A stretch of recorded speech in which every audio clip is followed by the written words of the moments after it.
지역 이슈를 속 시원히 풀어보는 헬로 이슈 토크입니다. 국회가 22대 총선 선거구 획정안을 통과시켰습니다. 자, 이번에도 어김없이 선거구 획정이 지각 처리됐는데요. 부천의 경우 선거구가 기존 4곳에서 3곳으로 주로 경쟁도 더 치열해졌습니다. 민주당은 3곳 모두 경선 지역으로 발표했는데요. 이 가운데 공천 결과에 반발해 일부 의원이 무소속 출마를 밝히는 일도 일어나고 있습니다. 자, 총선 구도에 어떤 일들이 일어날지 짚어보는 시간 준비했습니다. 함께할 두 분 소개합니다. 자, 오세광 전국매일신문 국장과 한동식 기후일보 부국장 나오셨습니다. 안녕하십니까? 안녕하세요. 안녕하세요. 예, 일단 선거구 획정 소식 이야기를 좀 먼저 해보겠습니다. 4개 선거구에서 3개 선거구로 준 이야기부터 들어볼까요? 예, 3개 선거구로 축소가 됐는데요. 그동안 부천 정치권에서는 4개 선거구가 유지될 걸로 봤습니다.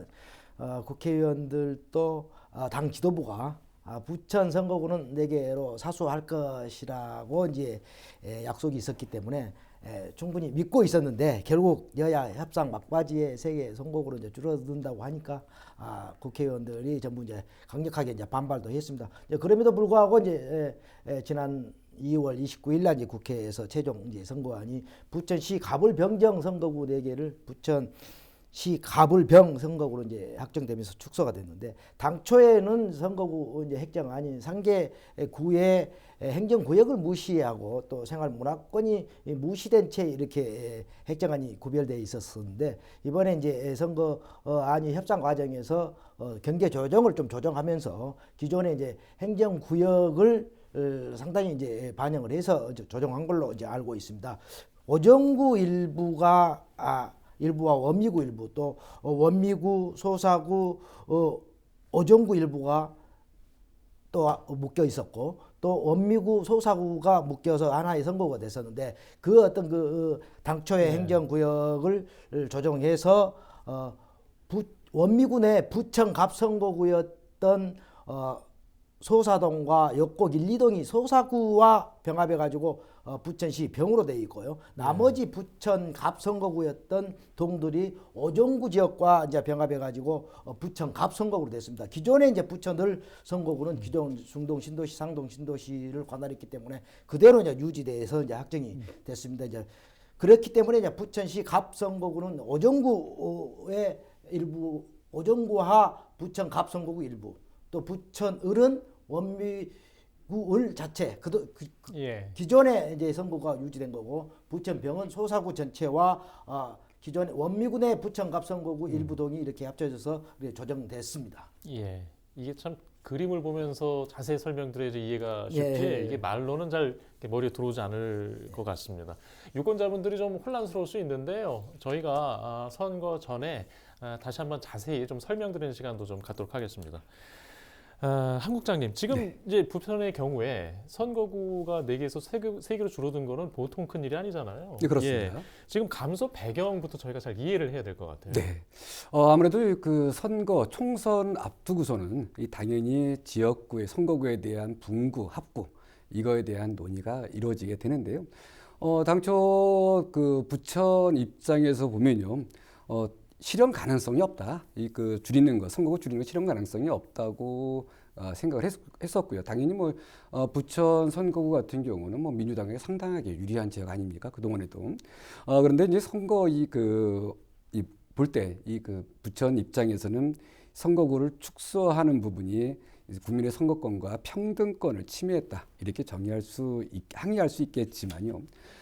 그 국회의원 정수를 계속 놔두고 이 선거를 그 정수를 건드릴 수 없는 상황에서 어느 지역은 축소하고 또 어느 지역은 늘릴 수밖에 없습니다. 이거 뭐 당연히 뭐 인구가 느는 데도 있고 줄어드는 데도 있고.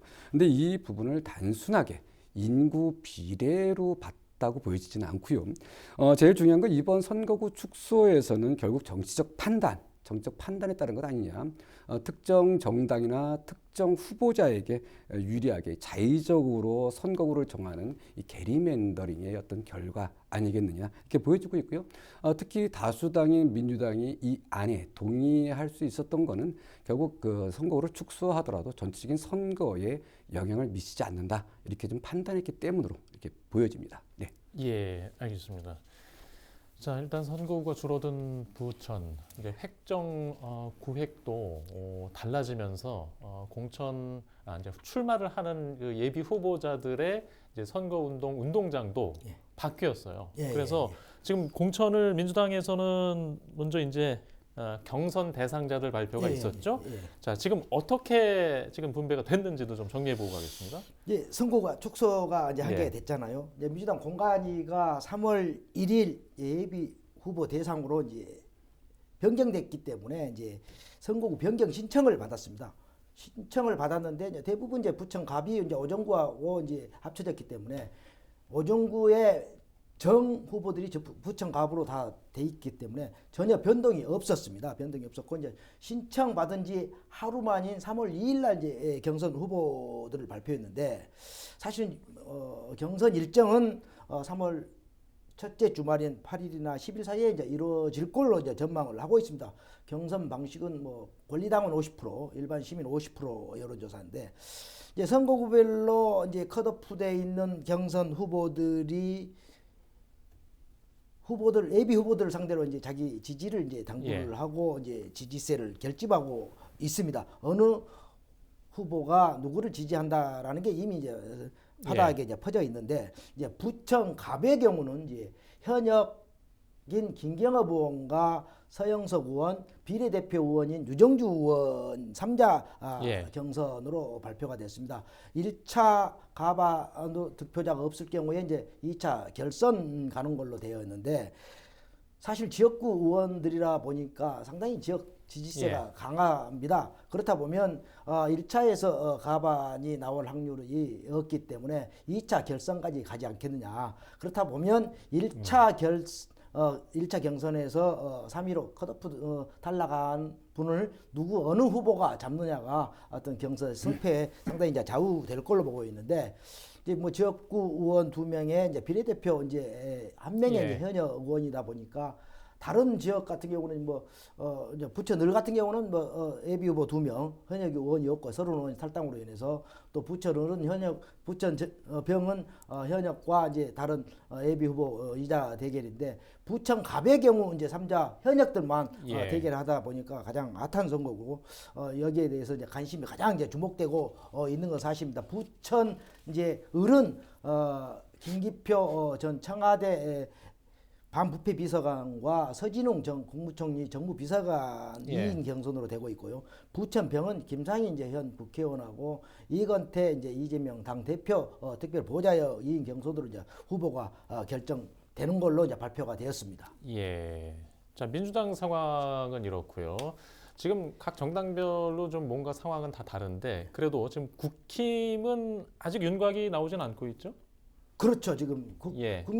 국민의힘도 선거구 관련해서 핵정안이 결정이 되지 않았기 때문에 계속해서 이제 지연됐는데 공천 과정이 국민의힘도 현재는 부천 갑이 2명 기존에 예. 부천 갑에 신청하신 분이 2명이었고 부천 정에 신청하신 분이 2명이었기 때문에 4분이 이제 예부 후보로 보여지고요. 부천 을은 3명의 후보가 사실은 이제 등록을 했고 부천 정도 이제 3명의 이제 후보가 이제 등록을 했습니다. 이제 예. 사실은 이제 부천 갑의 경우 이제 국민의힘에서 이음재 전 당협위원장이 이제 사퇴를 했기 때문에 다른 후보들이 사실 뭐 충분히 운동할 수 있는 여지들이 충분히 있었고요. 나머지 이제 3개 선거구에는 기존의 선거구에서는 당협위원장들이 출마가 기정사실화돼 가지고 다른 어떤 예비 후보들 간의 이제 경쟁이 이제 치열했다고 보는데 그만큼 민주당만큼 국민의힘에서는 절대적으로 뭐 어떤 분위기를 유도하거나 이제 그런 어떤 선거는 없었습니다. 그럼에도 불구하고 이제 국민의힘에서도 이제 민주당의 이제 경선 후보들이 결정됐기 때문에 아마 조만간 중앙당 차원에서 전략적인 어떤 공천이 이루어지지 않겠느냐 그렇게 이제 전망을 하고 있습니다.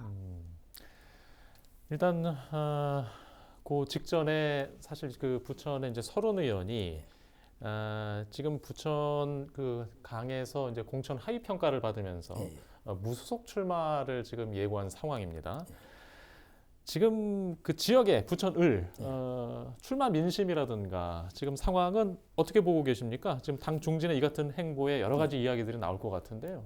사실 지역 민심이라는 게 그 전에 이제 서른 의원이 이제 하위 10% 이제 발표됐고 또 민주당 탈당 또 이제 무소속 출마 이런 어떤 관심도보다는 뭐 일부 많은 어떤 그 민주당 당원들뿐이 아니고 다른 어떤 그 부천 유권자들 입장에서는 뭐 이제는 그만할 때도 되었는데라는 어떤 그 대체적인 분위기들이 많습니다. 이제 지역 민심 자체는 사실 썩 좋은 것은 아닙니다. 이제 무소속 탈당하고 이제 무소속 출마한 부분에 대해서는 탐탁지 않게 생각하고 이제 싸늘한 이제 분위기인데 그럼에도 불구하고 이제 4일 출마 기자회견을 통해서 이제 무소속 후보 이제 출마를 밝혔는데 단지 이제 바람이겠지 하고 이제 전망하는 분들이 많이 있습니다. 이제 안타깝지만 그래도 민주당을 그동안에 지켜왔던 분이 민주당을 지켜주면서 민주당의 승리를 사실 이끌어내야 됨에도 불구하고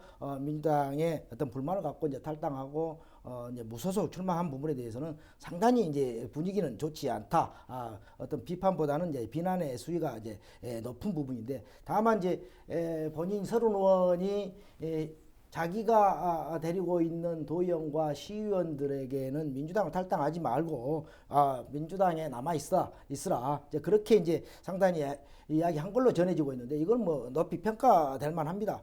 그럼에도 불구하고 사실은 뭐 탈당을 종용하거나 또 같이 함께 하자라고 했다 할지라도 부천에 있는 뭐 부천 을에 소속돼 있는 도의원이나 시의원들이 뭐 함께 서른 의원과 함께 하지는 않았을 것이다.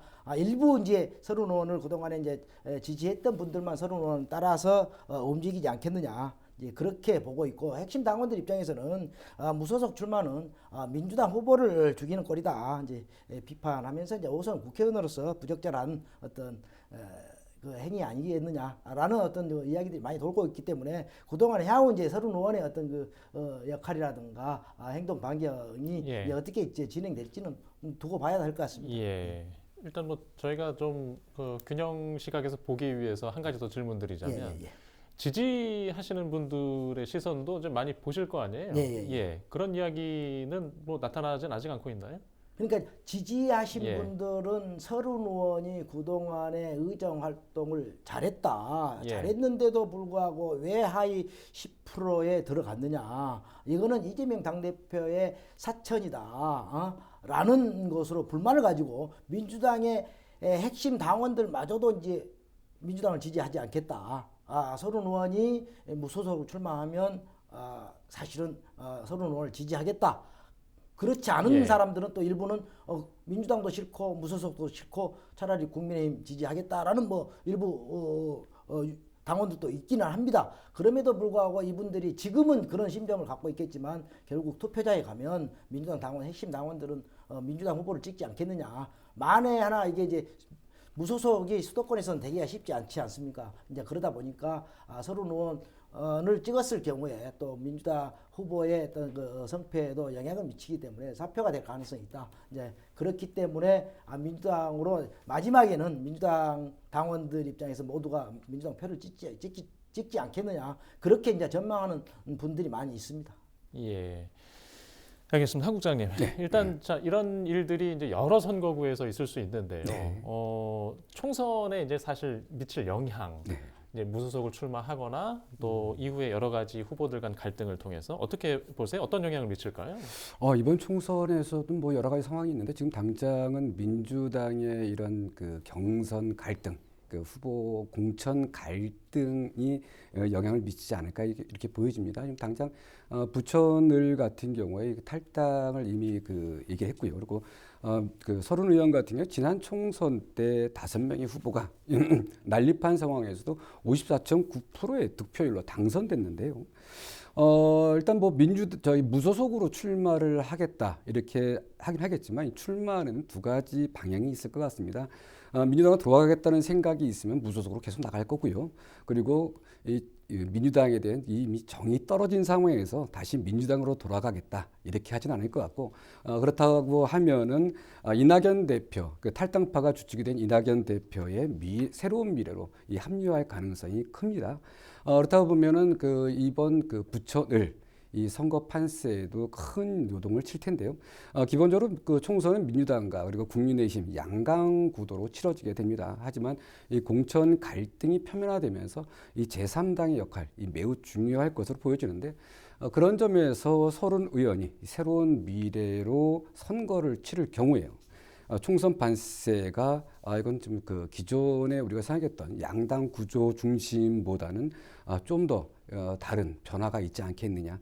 이럴 경우에는 민주당 강세 지역이긴 합니다. 이 부천이 강세 지역이긴 하지만 그 한번 그 국민의힘 입장에서는 진짜 해볼 만한 이 험지인 부천에서 해볼 만한 그런 여지가 생기지 않겠느냐 이렇게 좀 보여집니다. 예. 저희가 지금 3월 4일 오전 녹화하는 시점에서 좀 이야기를 하는 것이라 지금 저희가 방송하는 시점에서 일부 변화나 다른 사실이 발생할 수는 있습니다. 좀 참고해 주시기 바라고요. 자, 돌아와서 그 일단 선훈 의원을 비롯한 민주당의 이번에 같이 연대를 예고한 민주연합 이야기가 있습니다. 자, 지금 아직 새로운 미래에 뭐 입당을 하거나 전개된 상황은 아니에요. 네, 그렇습니다. 지금 그 시점에서 얘기하는 건데 어떻게 보세요? 지금 무소속으로 저는 새로운 미래에 입당하지 않고 무소속 출마해서 민주개혁 진보연합으로 활동 영역을 넓힌다라는 어떤 당초의 선훈 의원의 입장에는 변화가 없을 걸로 보고 있습니다. 뭐 새로운 미래 이낙연 계열로 최측근으로 이제 알려지고 있지 않습니까? 서른 의원이. 그렇기 때문에 당연히 이제 새로운 미래로 갈 것이라고 보고 있고 또 새로운 미래에서 서른 의원을 영입하려고 이제 많이 이제 노력을 하고 있는 걸로 알고 있으면 본인이 무소속으로 이제 출마하겠다고 이미 밝혔기 때문에 아마 새로운 미래로 가기에는 너무하지 않겠느냐. 그렇다고 보면 무소속으로 남아서 다른 어떤 지역의 이제 무소속 후보들과 연대를 통한 어떤 향후 어떤 정치적인 어떤 그 일정들을 모색하지 않겠느냐. 그렇게 이제 전망을 해보고 있습니다. 예, 시간 관계상 좀 마지막 질문을 드려야 될 것 같은데요. 그 이제 지금 지금 같은 상황들이 지금 남은 한 달여 조금 더 남았는데 공천 상황 또 선거 전에 어떤 영향을 미칠지 각각 의견을 좀 묻겠습니다. 한 1분 정도 드릴 수 있을 것 같아요. 네. 이 공천 잡음이라는 게요. 일단 선거전이 본격화되면 살짝 싹 사라집니다. 그리고 오히려 이때는 뭐 공천을 잘했니 못했니 이것보다도 당선을 위한 전쟁이 시작되기 때문에 그때는 그 새로운 전선이 형성된다고 밖에 볼 수 없습니다. 근데 부천 을 같은 경우는 지금 이 상황을 보면 1대 3의 구도가 될 것 같습니다. 여당 1명에 야당 3명 이런 구조로 됐을 경우에는 오히려 이 상황이 어떻게 전개되느냐에 따라서 바뀔 수는 있겠지만 1대 3이라고 하는 이 구도는 여권에 오히려 유리한 상황이 펼쳐질 수도 있다. 이렇게 좀 보여집니다. 네. 예, 알겠습니다. 예, 뭐 말씀하시죠. 앞서 말씀하신 대로 뭐 공천은 늘 잡음이 있게 마련이고 공천이 완료되면 또 잠잠해지는 게 이제 선거 때마다 이제 공천 잡음인데요. 부천 역시 이제 뭐 공천 잡음은 있다고 합니다. 그럼에도 불구하고 공천 잡음이라는 게 사실은 서른 의원 하위 10%로 탈당하고 무소속 출마 이것뿐입니다. 지금 공천 잡음이. 그리고 지금 그동안에 16명의 예비 후보들이 활동했는데도 불구하고 이분들이 많이 탈락이 됐어요. 경선 후보도 되지 않았어요. 그럼에도 불구하고 이제 반발하지 않고 지금 우리 그 부천 의뢰 한병한 후보만 아마 이의 신청을 해서 한 걸로 제가 알고 있는데 그만큼 공천 잡음은 없다. 그럼에도 불구하고 이제 중앙에서 계속해서 공천 잡음으로 하고 있는데 부천은 서른 의원만 이제 탈당을 했고 또 부천 병의 장덕천 전 부천시장이 새로운 미래로 이미 이 잡음과 상관없이 이제 이동을 했습니다. 이제 사실 무슨 민주당을 탈당하고 이제 갔기 때문에 공천 잡음은 없다고 보여지고. 그럼에도 불구하고 이제 총선에서 무소속 출마 이런 후보들이 또 무소속 출마하고 새로운 미래로 갔기 때문에 상당히 선거 결과에 영향을 미치지 않겠느냐 그렇게 이제 전망을 하고 있습니다. 그럼에도 불구하고 이제 사실 이제 본격적인 선거전이 펼쳐지면 이런 것들이 다 봉합돼서 민주당은 민주당대로 국민의힘은 국민의힘대로 이렇게 당원들끼리 이제 뭉치지 않겠느냐 그렇게 저는 생각하고 있습니다. 예. 알겠습니다. 예, 오늘은 일단 여기까지 얘기하고요. 이후 전개되는 상황 시시각각 저희도 전달해드리도록 하겠습니다. 시청해주신 여러분 고맙습니다.